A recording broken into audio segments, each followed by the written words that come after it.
अस्सलाम वालेकुम एवरीवन, क्या हाल है? आज हमारा टॉपिक है कि how to build your own software house starting with freelancing step by step. यानी फ्रीलांसिंग की अभी तक अल्हम्दुलिल्लाह हमने इतनी प्लेलिस्ट बना ली है, इतनी वीडियोस आप लोग देख चुके हैं, आपके प्रोफाइल्स का आपको पता है, अपवर्क अर्निंग का, फ्रीलांसिंग, फाइवर, इन सारी चीज़ों का आपको समझ आ गया है। फ्रीलांसिंग का हमें पता चल गया है। अब हमने देखना है कि फ्रीलांसिंग से हम एक सॉफ्टवेयर हाउस कैसे बना सकते हैं, क्या स्टेप्स हैं जो उसमें हमने लेने हैं और किस तरह हमने उसको एक बिजनेस में, एक एजेंसी में कन्वर्ट करना है। सॉफ्टवेयर हाउस हो, डिज़ाइन हाउस हो, क्रिएटिव हाउस हो, एडिटिंग हाउस हो, कोई भी आपने उसे मार्केटिंग हाउस बनाना है, आपने एक एजेंसी में, एक फ्रीलांसर से एजेंसी में कैसे मूव करना है, आज की वीडियो में हम ये डिस्कस करेंगे। और इससे पहले कि हम आगे चलें, हम हमारे यूट्यूब चैनल को लाइक करें, नोटिफिकेशंस ऑन करें, सब्सक्राइब ज़रूर करें और कमेंट्स में अपने क्वेश्चंस पूछें, अपने दोस्तों को टैग करें जो फ्रीलांसर्स हैं और एजेंसीज बन सकते हैं लेकिन अभी तक बने नहीं हैं। उनको बताएं कि वो किस तरह अपने बिजनेस को मज़ीद ग्रो कर सकते हैं और एक प्रॉपर एजेंसी की तरह सामने आ सकते हैं। तो हम शुरू करते हैं वीडियो को। नंबर वन चीज़ तो आपने ये करनी है कि अभी तक हमने काफ़ी फ्रीलांसिंग की प्लेलिस्ट भी डिस्कस किया है, रिसोर्सेज भी मौजूद हैं, फाइवर के, अपवर्क के, अकाउंट कैसे बनाने हैं, बिडिंग कैसे करनी है, प्रपोजल्स, सारी चीज़ें दानकाश.com के ऊपर रिसोर्सेज में भी मौजूद हैं। दानकाश का फ्रीलांसिंग का ग्रुप है जो एंटरप्रेन्योरशिप का, उसको ज्वाइन करें, उसके अंदर ये वीडियोस फाइवर और अपवर्क की कंप्लीटली मौजूद हैं। तो वो सब कुछ करके आपको फ्रीलांसिंग की समझ आ गई कि प्रोफाइल कैसे बनना है, प्रोजेक्ट्स कैसे लेने हैं। एक सर्विस से आप स्टार्ट करें, नंबर वन स्टेप आपका यही है। तो एक सर्विस से आपने शुरू करना है। फॉर एग्जांपल आप राइटिंग से शुरू कर रहे हो, डिज़ाइन से शुरू कर रहे हो, एडिटिंग से शुरू कर रहे हो, वॉइस ओवर से शुरू, जिससे भी शुरू करो। एक सर्विस जो आपका अपना स्किल है, जिसके अंदर आप बहुत अच्छे हो, या जिसका स्किल आपके पास ऑलरेडी, मतलब आपका नहीं है तो आपके स्पाउस का है, या आपके बहन भाई का है, या आपके किसी इमीडिएट ऐसे रिसोर्स का जो 24/7 जिसके ऊपर आप डिपेंड कर सकते हो। ठीक है, सो अपना स्किल या अपने साथ किसी का जो भी आपके साथ फ्रीलांसिंग में अगर कोई इन्वॉल्व है तो उसकी स्किल की बेसिस पे आपने पहले एक प्रोफाइल बना लिया और प्रोजेक्ट्स लेना शुरू कर दिए। नंबर वन, आपने एक सर्विस फाइनल किया, प्रोफाइल बनाया फाइवर पे, अपवर्क पे, सोशल मीडिया पे, और आपने अपने आप को पोजीशन कर लिया। नंबर टू स्टेप ये है कि उसी सर्विस के अंदर आपने प्रोजेक्ट्स लेना शुरू करने हैं। फॉर एग्जांपल राइटिंग के, डिज़ाइन के, एडिटिंग के, जो भी सर्विस आपने सेलेक्ट की थी उसके लिए आपने बिडिंग की, आपने गिग्स बनाए। बिडिंग कैसे करनी, गिग्स कैसे बनाने, इसकी बहुत वीडियोस मैं क्रिएट कर चुकी हूँ, आप देख सकते हैं। तो बिडिंग करनी है, गिग्स बनाने हैं, ईमेल मार्केटिंग करनी है, सोशल मीडिया पे डायरेक्ट मार्केटिंग करनी है, डायरेक्ट मैसेजेस करने हैं लोगों को, ग्रुप्स ज्वाइन करने हैं, लोकल मार्केट में, फ्रेंड्स एंड फैमिली में, जहाँ जहाँ मुमकिन है वहाँ वहाँ से आपने प्रोजेक्ट्स लेने हैं। और जब आपके पास प्रोजेक्ट्स का एक कंसिस्टेंट फ्लो बन जाए तो फिर आपने साइड बाय साइड सेविंग भी करनी है। ठीक है, सेविंग क्यों करनी है अभी हम उसकी तरफ आएंगे। सो आपने on the side, for example आप एक रूल बना लें कि जो भी मेरी अर्निंग होगी उसका 50% में सेव करूंगा, 50% स्पेंड करूंगा। आपकी मर्जी, आप जो मर्जी रूल बना लें कि आपकी स्पेंडिंग कितनी है, कितने में आप गुजारा कर सकते हैं।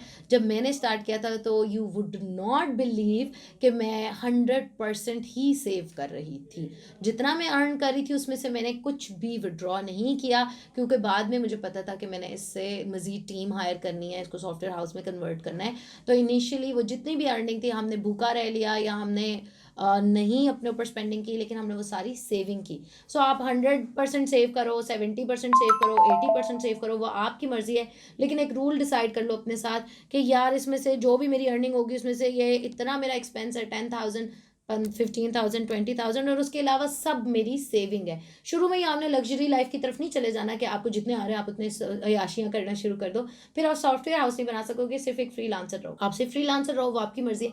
लेकिन अगर आप एक सॉफ्टवेयर हाउस इसको फर्दर बनाना चाहते हो या एजेंसी में कन्वर्ट करना चाहते हो तो अभी शुरू में आपको जो भी प्रोजेक्ट्स आ रहे हैं आपने मैक्सिमम रवैया अपना सेविंग की तरफ रखना है। ठीक है, फिर आपने जब अपने सेविंग बिल्ड करनी शुरू कर दी है, अब नेक्स्ट स्टेप आपके पास ये है कि आपने मार्केट के अंदर पोटेंशियल गैप ढूंढना है। पोटेंशियल गैप कैसे ढूंढना है? जब आप ऑलरेडी सर्विस दे रहे हो, ऑलरेडी प्रोजेक्ट्स कर रहे हो, तो आप बिडिंग करते हुए देखते हो कि यार फॉर एग्जांपल डिजेंगो की बहुत जॉब्स आती है, मैं सिर्फ मिसाल दे रही हूँ, मशीन लर्निंग की बहुत जॉब्स हैं, एआई की बहुत जॉब्स आ रही हैं, या आप जिस क्लाइंट के साथ काम कर रहे हो वो आप उसे राइटिंग की सर्विस दे रहे हो, वो कह रहा है यार मुझे अच्छा डिज़ाइनर नहीं मिलता, या कोई कह रहा है कि मेरे पास अच्छा सोशल मीडिया का स्ट्रैटेजिस्ट नहीं है, एड्स तो मैं डिज़ाइन कर लेता हूँ, कॉपीज़ लिखने वाला कोई नहीं है। सो आपने पोटेंशियल गैप देखना है। एग्जिस्टिंग आप जिन लोगों से बात कर रहे हो, जिनको सर्विस दे रहे हो, जिनके साथ नेटवर्क में हो, जो प्लेटफॉर्म्स पे एग्जिस्ट कर करते हो वहाँ पे आपने देखना है कि सबसे ज़्यादा हाई डिमांड किन सर्विसेज की है और उनमें से कौन सी हैं जो इजीली नहीं मिलती, जिनकी सप्लाई कम है, जिनकी डिमांड हाई है, कंपटीशन लो है, वो वाली सर्विस आपने फाइनल कर लेनी है। चाहे वो मोबाइल ऐप हो, चाहे वो रिएक्ट नेटिव हो, चाहे वो मशीन लर्निंग हो, चाहे वो डाटा एंट्री हो, चाहे वॉइस हो, कुछ भी जिस भी इंडस्ट्री में आप काम कर रहे हैं उसके अकॉर्डिंग आपने एक गैप फाइंड कर लेना है जिसके अंदर कम लोग अवेलेबल हैं और जिसके ज़्यादा पैसे लोग देने को तैयार हैं। फिर आपने वो जो गैप फाइंड आउट किया है उसके अकॉर्डिंग अपनी सर्विसेज बनानी है और रिसोर्सेज अवेलेबल करने हैं। फॉर एग्जांपल हमें पता चला जी कि मशीन लर्निंग में बहुत गैप है, मशीन लर्निंग के बहुत अच्छे प्रोजेक्ट्स आ रहे हैं, बहुत कम लोग करने वाले हैं, बड़े ज़्यादा पैसे देने को तैयार है क्लाइंट। तो हमने मशीन लर्निंग की सर्विस अपनी सर्विसेज में डाल ली कि मैं मशीन लर्निंग की सर्विसेज दूंगा एज अ सॉफ्टवेयर हाउस, मैं इसके ऊपर काम करूंगा। अब मशीन लर्निंग का हमें रिसोर्स चाहिए। रिसोर्स या तो आपको ऑलरेडी आती है मशीन लर्निंग या आपने उसके लिए बंदा हायर करना है। अब उस रिसोर्स को भी आपने आगे फर्दर चेक करना है, चाहे मशीन लर्निंग है, डिज़ाइनिंग है, एडिटिंग है, जो भी है उसकी आपने सर्विसेज ऐड करनी है as per the availability of resource. कि मैं ये रिसोर्स रख रहा हूँ, ये मुझे 40K का कॉस्ट करेगा और ये महीने में मैं उससे कितने प्रोजेक्ट्स करवाना चाहता हूँ, ईच प्रोजेक्ट की मुझे क्या पैकेज बनाने चाहिए इस तरह मशीन लर्निंग के सर्विसेज के या वीडियो एडिटिंग की सर्विसेज के कि मुझे प्रॉफिट होता हो एट दैट। ठीक है, एक प्लान उसका बना लेना है। फिर उसके बाद नेक्स्ट चीज़ इसी के अंदर आती है कि इन हाउस रिसोर्स और आउटसोर्स करने में क्या फ़र्क है। तो दोनों को थोड़ा थोड़ा सा डिस्कस कर लेती हूँ। मेरी रिकमेंडेशन यही है कि बंदा रिसोर्स को इन हाउस रखे, लेकिन ये वेरी करता है person to person, situation to situation and company to company. So in house और आउटसोर्स में क्या फ़र्क है। इन हाउस के अंदर ये होता है कि बंदा आपके पास हर टाइम अवेलेबल है, आपने जो भी काम करवाना है वो कभी ऑफ नहीं हो जाएगा, क्लाइंट कभी आपका वेट नहीं करता रहेगा, 3-3 दिन कोई रिस्पांस नहीं आ रहा, बंदा जी सवाल चला गया, चकवाल चला गया, फोतगी हो गई है, कोई मर गया, कोई जी गया है, इस तरह के इश्यूज़ नहीं होंगे, टाइमली डिलीवरी होगी, आप वही कमिटमेंट क्लाइंट के साथ करोगे जो आपको पता है रियलिस्टिक है क्योंकि बंदा आपके पास आपके ऑफिस में मौजूद है। इसका ये प्लस है। लेकिन माइनस इसका ये है कि जो भी हो, आपको प्रोजेक्ट मिले ना मिले, क्लाइंट मिले ना मिले, आपने हर महीने इन हाउस रिसोर्स की पेमेंट करनी ही करनी है। दूसरा तरीका आपके पास आउटसोर्सिंग का है। आउटसोर्सिंग आप कॉन्ट्रैक्चुअल बेसिस पे भी कर सकते हो, प्रोजेक्ट बेसिस पे भी कर सकते हो, आर्ली बेसिस पे भी कर सकते हो। आउटसोर्सिंग में क्या होता है कि आप काम ले लेते हो और आप किसी और से एग्जीक्यूट करवा रहे होते हो। आपके पास खुद मशीन लर्निंग का रिसोर्स नहीं है, आपको लगता है कि यार 1.5 लाख का रिसोर्स मैं अभी नहीं हायर कर सकता जब तक मुझे कंसिस्टेंट पता ही नहीं है कि मेरे पास कितने प्रोजेक्ट्स, या तो मेरे पास लॉन्ग टर्म प्रोजेक्ट है ना, मुझे 1 साल का प्रोजेक्ट मिल गया मशीन लर्निंग का तो मैंने बंदा रख लिया है, वो मुझे महीने के 3 लाख दे रहे हैं तो मैं 1.5 लाख पे बंदा रख लिया, 1.5 लाख मेरा प्रॉफिट है। लेकिन अगर मुझे पता ही नहीं है, मेरे पास कोई प्रोजेक्ट ही नहीं है, शॉर्ट टर्म प्रोजेक्ट्स हैं, तो फिर स्टार्ट में आप ये कर सकते हैं कि आप आउटसोर्सिंग से स्टार्ट कर लें। आउटसोर्सिंग में ये होता है जितने का भी आपको प्रोजेक्ट मिलता है उसके अंदर कोई भी जिम्मेदारी आपकी नहीं है, उसमें से आपने अपना 50 मार्जिन रखो, 100 रखो, 500 रखो, 1000 रखो, वो आपकी मर्जी है। आप अपना एक मार्जिन रखो और बाकी का काम आउटसोर्स करके उस बंदे से, फॉर एग्जांपल $500 का आपको प्रोजेक्ट मिला, आपने किसी को $300 देके उससे करवा लिया, $200 आपका प्रॉफिट हो गया। सो आउटसोर्सिंग के अंदर आपकी दिमाग की टेंशन नहीं है, आपकी खपत नहीं है, किसी ने काम करके देना है, आपने आगे दे देना है। लेकिन ये मसला उसके अंदर ज़रूर है और हमने भी शुरू शुरू में जब मेरे पास डिज़ाइनर नहीं था तो पहले मैंने आउटसोर्स ही करने की कोशिश की थी। लोगो बनवा लिया, एक छोटा सा वेबसाइट का डिज़ाइन बना लिया, लेकिन उसके अंदर क्या होता है कि आउटसोर्सिंग आपने किसी को की हुई है, वो रिसोर्स अवेलेबल ही नहीं है, स्काइप पे ऑनलाइन ही नहीं आ रहा, जूम पे आ ही नहीं रहा, 2 दिन हो गए वो अवेलेबल ही नहीं है। आप उस वक्त क्लाइंट को क्या जवाब देंगे। आपके पास कुछ भी नहीं है क्लाइंट को शो करने के लिए, ना आपके पास स्किल है कि आप खुद से करके दे सकें, ना आप उससे डिस्कशन कर सकते हैं क्योंकि आपको आता ही नहीं है या आप उसको समझा ही नहीं सकते। सो आउटसोर्सिंग के अंदर ये माइनस ज़रूर है, या आपने बड़े केयरफुली देखना है अगर आप किसी को आउटसोर्स करें तो रिलायबल रिसोर्स हो, ऐसा बंदा हो जो डेली का या जो भी आपकी वीकली कमिटमेंट्स हैं उनको मीट कर सकता हो। अगर आपके पास कंसिस्टेंट फ्लो ऑफ वर्क, कोशिश तो यही करें कि अपना कंसिस्टेंट फ्लो ऑफ वर्क बनाएं, लॉन्ग टर्म प्रोजेक्ट्स लें और अपने पास इन हाउस रिसोर्स रखें। अच्छा, फिर आपने क्या करना है जब आपके रिसोर्स भी फाइनल हो गया, आउटसोर्स करना है या इन हाउस रखना है और जो भी सर्विस भी फाइनल हो गया, अब नेक्स्ट स्टेप है कि आपने अपने आप को एज एन एजेंसी अपग्रेड कर लेना है। वो कैसे करना है, अपवर्क, फाइवर वगैरह प्लेटफॉर्म्स पे भी करना है और उसके साथ साथ माइंडसेट में भी करना है। ठीक है, कि अब मैं एज अ फ्रीलांसर नहीं काम कर रहा, अब मैं एक एजेंसी हो गया हूँ, अब मैं एंटरप्रेन्योर हो गया हूँ। अभी इससे प्रीवियस वीडियो जो हमने प्लेलिस्ट में बनाई वो यही थी कि फ्रीलांसर से एंटरप्रेन्योर कैसे बनते हैं, उसमें माइंडसेट का क्या चेंज आता है, बेशक आप वो वीडियो भी देखें। सो आपने अपने आप को एक एजेंसी में कन्वर्ट करना है, उसके लिए आपने अपने आप को रजिस्टर भी करना है, अपना NTN लेना है, बेशक सोल प्रोप्राइटरशिप रजिस्टर करें लेकिन रजिस्टर करना है, अपना NTN लेना है, एक्सपोर्ट का लाइसेंस सॉफ्टवेयर का लेना है जो आपने सॉफ्टवेयर सर्विसेज देनी है, सोशल और प्रॉपर वेब प्रेजेंस वो भी क्रिएट करनी है सोशल मीडिया पे, फेसबुक, इंस्टाग्राम, ट्विटर, लिंक्डइन, जो भी आपसे रेलिवेंट प्लेटफॉर्म्स हैं उनके ऊपर अपने प्रोफाइल्स बिल्ड करने हैं, उनकी ब्रांडिंग करनी है, उनकी पोजीशनिंग करनी है। सोशल मीडिया पे ब्रांडिंग और पोजीशनिंग के बारे में बेतहाशा वीडियोस हमने बनाई हैं, कवर फोटो, लो, प्रोफाइल पिक्चर, डिस्क्रिप्शन, बायो। सो वो आप सोशल मीडिया की प्लेलिस्ट में ज़रूर देखें, अपने आप को ब्रांड करें, पोजीशन करें एज एन एजेंसी। आप क्या सर्विस दे रहे हैं, आपके बिजनेस के ऑब्जेक्टिव्स क्या हैं, आप आइडियल क्लाइंट कौन है, किस तरह उन तक आप पहुंचेंगे, ये सारी चीज़ें आपके पास होनी चाहिए। फिर आप गूगल माई बिजनेस पे भी अपने आप को रजिस्टर करें, अपनी वेब प्रेजेंस, अपनी वेबसाइट बनाएं एक अच्छी सी, बहुत हाई फाई मैं नहीं कह रही कि बहुत मुश्किल और कॉम्प्लिकेटेड, एक बेसिक सी 1 pager website, 2 pager, 4 pager website, जिसके अंदर आपका अबाउट, सर्विसेज, प्राइसिंग, पैकेजेस और टेस्टिमोनियल्स और आपका कॉन्टैक्ट अस इन्फॉर्मेशन है, वो मोर देन इनफ है। आप अपने लिए एक बेसिक सा वर्डप्रेस का बेशक वेबसाइट बना लें, अपना वेबसाइट क्रिएट करें। फिर अपना नेक्स्ट एंड मोस्ट इंपॉर्टेंट चीज़ है अपना क्लाइंट कम्युनिकेशन इम्प्रूव करें। जो चीज़ हम क्लाइंट को जिस तरह लेकर चलते हैं ना, वो उसी तरह चलता है यार। क्लाइंट्स लोगों के $5 भी दे रहे हैं, $50 भी दे रहे हैं, $500 भी दे रहे हैं, $5000 भी दे रहे हैं। अब कैसे है कि एक ही लोगो है, एक ही एडोब से वो बन रहा है, तो इतनी डिफरेंट प्राइसेस क्यों? स्किल सेट की भी बात है और पोजीशनिंग की भी बात है कि किसी कंपनी ने अपने आप को पोजीशन इस तरह किया है कि हमें उसे $5000 भी देने में मसला नहीं आ रहा, और किसी कंपनी ने अपने आप को पोजीशन इतना लो किया हुआ है कि हम उसे $50 ही मैक्सिमम दे रहे हैं। सो पोजीशनिंग बहुत मैटर करती है। उसके लिए आपको क्लाइंट कम्युनिकेशन अपना इम्प्रूव करना होगा, समझना होगा कि क्लाइंट्स की साइकी क्या होती है। बाइंग इमोशनल होती है, तो उनकी इमोशनल नीड्स को हमने किस तरह एड्रेस करना है, उनकी प्रॉब्लम का अंडरस्टैंड कैसे करना है और उसका सोल्यूशन उनकी नज़रों में किस तरह रखना है, किस तरह अपनी सर्विस को उनके लिए इनएविटेबल बना देना है, वैल्यू क्या उनको हमने देनी है, क्योंकि वैल्यू के बगैर तो कोई भी नहीं आपके साथ। आपने ऐसी क्या वैल्यू उनको दिखानी है जिसकी वजह से वो आपके साथ स्टिक करेंगे, ये बहुत मैटर करता है। सो अपने कम्युनिकेशन के ऊपर काम करें। जो लोग क्लाइंट कम्युनिकेशन अच्छा कर सकते होते हैं वो 10 टाइम्स ज़्यादा चार्ज कर सकते हैं। फॉर एग्जांपल $100 आपने किसी चीज़ का चार्ज करना है, लेकिन अगर आपको बात अच्छी करनी आती है, पिच अच्छा करना आता है, तो आप वही काम $1000 में भी उनको बेच सकते हैं। सो अपना क्लाइंट कम्युनिकेशन इम्प्रूव करें, उसके लिए वीडियोज़ देखें, मूवीज़ देखें, ट्यूटोरियल्स देखें। कम्युनिकेशन के अंदर दोनों चीज़ें आती हैं क्लाइंट के, वर्बल भी और रिटन भी। लाइक आपने जो स्काइप कॉल करनी है, जूम कॉल करनी है, ये सब भी आपका कम्युनिकेशन है। इसके अलावा जो आपने प्रपोजल भेजना है, जो स्कोप ऑफ वर्क बनाना है, जो पीपीटी बनाना है, जो एनडीए साइन है, ये सब भी आपके कम्युनिकेशन में आता है। तो अपने सारे रिसोर्सेज और चीज़ें कम्युनिकेशन की पूरी करें और उनके साथ मूव फॉरवर्ड करें, अपनी क्लाइंट कम्युनिकेशन को इम्प्रूव करें। नेक्स्ट आपने ये करना है कि अब आपने सोशल प्रेजेंस भी बना लिया, अपना वेब प्रेजेंस भी बना लिया, प्राइसिंग भी आपकी और पैकेजेस भी रेडी हैं।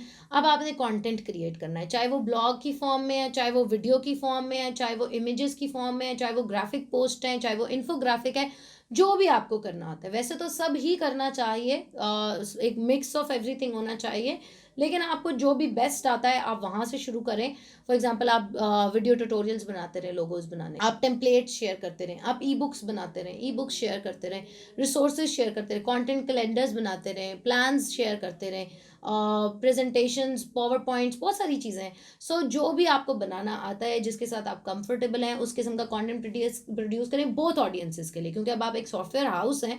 आपने क्लाइंट एंड के लिए भी कंटेंट बनाना है और रिसोर्स एंड के लिए भी कंटेंट बनाना है, ताकि क्लाइंट्स भी देख के आपको कांटेक्ट कर सकें और रिसोर्सेज भी देख के आपको कांटेक्ट कर सकें। सो अपने कंटेंट की स्ट्रैटेजी बनानी है कि लिंक्डइन पे फॉर एग्जांपल मैं ऐसा कंटेंट बनाऊंगा जो रिसोर्सेज को अट्रैक्ट करता हो, फेसबुक पे मैं ऐसा कंटेंट बनाऊंगा जो क्लाइंट्स के लिए होगा, इंस्टाग्राम पे मैं ऐसा कंटेंट बनाऊंगा जो कोलैबोरेटर्स के लिए होगा। सो आपने बड़े केयरफुली अपने कंटेंट की स्ट्रैटेजी बनानी है। इसके लिए भी कंटेंट स्ट्रैटेजी का प्लानर dankash.com रिसोर्सेज में अवेलेबल है, वहाँ से भी आप अपने कंटेंट स्ट्रैटेजी का टेम्पलेट बना सकते हैं। हमारी बहुत सारी वीडियोज़ भी हैं इसके बारे में, उनको भी फॉलो कर सकते हैं। सो अपना एक प्लान बनाएं, कंटेंट बनाएं दोनों ऑडियंसेस के लिए। एंड फाइनली लास्ट स्टेप आपका ये है कि ऑटोमेट करें और स्केल करें। ऑटोमेशन के से मेरा मुराद है कि जो चीज़ें सिस्टम कर सकता है, जो चीज़ें कोई बॉट्स कर सकता है, जो चीज़ें प्रोसेसेस के थ्रू मैनेज हो सकती हैं, उन चीज़ों को अपने सर से उतार के प्रोसेसेस और सिस्टम्स पे डाल दें। अपना एक CMS डेवलप करें इन हाउस, जिसके अंदर आप रिसोर्सेज का टास्क एलोकेट करना, टास्क मैनेज करना, डबल चेक करना। सो कोई ऐसे टूल्स हैं, वीडियो एडिटिंग के हैं, राइटिंग के हैं, ग्रामरली है, प्लेजरिज्म के हैं, डिज़ाइन के हैं, वो टूल्स अगर आपको हेल्प कर रहे हैं तो टूल्स अपने लिए ऑन बोर्ड कर लें, उनकी सब्सक्रिप्शंस मैंने देखे लोग ना सब्सक्रिप्शन टूल की बाय करते हुए बहुत घबराते हैं कि पता नहीं क्या यार, वो आपको इतना टाइम सेव कर रहा है। फॉर एग्जांपल आप लोगों को ई कॉमर्स वेबसाइट्स बना के देते हैं, तो आप शॉपिफाई का सब्सक्रिप्शन के साथ उनको कितना ज़्यादा टाइम भी आपका सेव होगा, पैसे भी बचेंगे और कितनी अच्छी सर्विस दे सकते होंगे फुल प्रूफ, वो बहुत बेहतर है रादर देन कि आपने एक रिसोर्स हायर किया हुआ जो आपको इतना कॉस्ट भी करता है प्रोजेक्ट हो ना हो, और वो इतने नखरे भी करता है, इतनी गलतियाँ भी करता है। सो देखें, ये सिर्फ एक मिसाल दी मैंने आपको शॉपिफाई की। आप देखेंगे आपके सिस्टम के अंदर कौन सी ऐसी चीज़ें हैं जो टूल के थ्रू रिप्लेस हो सकती हैं, बॉट्स के थ्रू। अब तो ज़माना एआई का आ गया है और आईओटी का आ गया है और सब कुछ इंटरनेट के थ्रू ऑटोमेट हो सकता है। सो आप भी अपने प्रोसेस के अंदर, सिस्टम के अंदर देखें कौन कौन सी ऐसी चीज़ें जो आप ऑटोमेट कर सकते हैं, उनको ऑटोमेशन पे लगा दें और अपने लिए किस तरह टाइम सेव कर सकते हैं ताकि आप बिज़नेस को फर्दर मज़ीद ग्रो कर सकते हो। एक बंदा 10 लोगों को मॉनिटर कर करके थक जाता है। अगर उसको हम कहेंगे अब तुम आज से 15 लोगों को मॉनिटर करोगे तो शायद उसके लिए मुमकिन नहीं होगा। लेकिन सिस्टम 100 लोगों को भी मॉनिटर कर सकता है, 1500 को भी कर सकता है, हज़ारों को भी कर सकता है, सिस्टम का कुछ नहीं जाता। सो इसलिए कोशिश करेंगे जो भी चीज़ें सिस्टम पे ला सकते हैं उनको सिस्टम पे लाएं और आगे ऑटोमेशन की तरफ मूव करें। This is all for today. अगर आपका कोई क्वेश्चन हो तो ज़रूर मुझसे कमेंट्स में पूछें। आस्क दानकाश कम्युनिटी के ऊपर आपको क्वेश्चन पूछने के लिए यहाँ पे आपको दानकाश की वेबसाइट ओपन करनी है। यहाँ पे आपको एक बटन नज़र आ रहा है आस्क दानकाश, आपने यहाँ पे क्लिक करना है।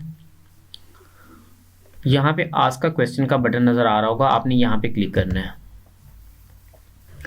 आपका जो भी क्वेश्चन होगा आपने यहाँ पे उस क्वेश्चन का टाइटल लिखना है, क्रिएट इंस्टाग्राम बिजनेस अकाउंट। उसके बाद आपने अपने क्वेश्चन की कैटेगरी जो है वो सिलेक्ट कर लेनी है कि आपका क्वेश्चन जो है किस कैटेगरी में आता है। फ़र्ज़ किया कि यहाँ पे डिफरेंट कैटेगरीज हैं, आपने फ़र्ज़ किया इंस्टाग्राम जो है वो डिजिटल मार्केटिंग में आता है, तो आपने यहाँ से कैटेगरी सिलेक्ट कर लेनी है। उसके बाद अपने क्वेश्चन का जो है आपने डिस्क्रिप्शन लिखनी है। How can I create Instagram business account and, या इसको ये कर लें आप। इसकी जो है मज़ीद डिस्क्रिप्शन लिखना चाहें तो आप वो भी लिख सकते हैं, जो भी आपको मतलब कि क्वेश्चन होगा कंप्लीट आप लिखना चाहें तो वो लिख सकते हैं। उसके बाद जो सिंपली यहाँ पे क्लिक करके इसको पोस्ट कर देना है। तो आपका जो क्वेश्चन है वो पोस्ट हो चुका है।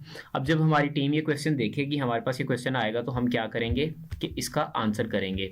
आपको जो आंसर होगा आपको यहाँ पे मिल जाएगा, ठीक है। और दूसरे अगर आप कोई और क्वेश्चन जो पहले से लोगों ने पूछे हैं वो भी सर्च कर सकते हैं। उसके लिए आपको यहाँ पे आना है, सर्च करना है। फ़र्ज़ किया कि किसी ने पूछा हो फेसबुक पेज का क्वेश्चन, तो आप वो भी सर्च कर सकते हैं। ये देखें, how to create a Facebook page, तो ये क्वेश्चन भी हमारे पास आ गया। तो इस तरह जो है आप डिफरेंट क्वेश्चंस भी पूछ सकते हैं, या आप जो है वो क्वेश्चन ऑलरेडी जो लोगों ने पूछे हैं वो भी सर्च कर सकते हैं, ठीक है।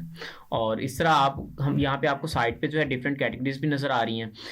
जो फ़र्ज़ किया कि मैं फ्रीलांसिंग से रिलेटेड जो है वो क्वेश्चन देखना चाह रहा हूँ जो लोगों ने पूछे हुए हैं और उनके आंसर्स क्या हैं, तो वो भी देख सकते हैं कि अपवर्क के बारे में किसी ने पूछा, किसी ने जो है अपवर्क वेरिफिकेशन इशू आ रहा था उन्होंने पूछा, उसको आंसर दिया गया है। बहुत सारे लोग हमें देख रहे होते हैं, उनको ये लगता है कि शायद दानिया और काशिफ तोनसा ये सारा कंटेंट प्रोड्यूस कर रहे होते हैं और आप तक इंतहाई ज़रूरी इन्फॉर्मेशन भेज रहे होते हैं, लेकिन इसमें मैं अकेला नहीं होता। मेरे साथ और दानिया के साथ एक बहुत बड़ी टीम है जो है कि लाइक करें, कमेंट करें। 0304 1115786 दानकाश.com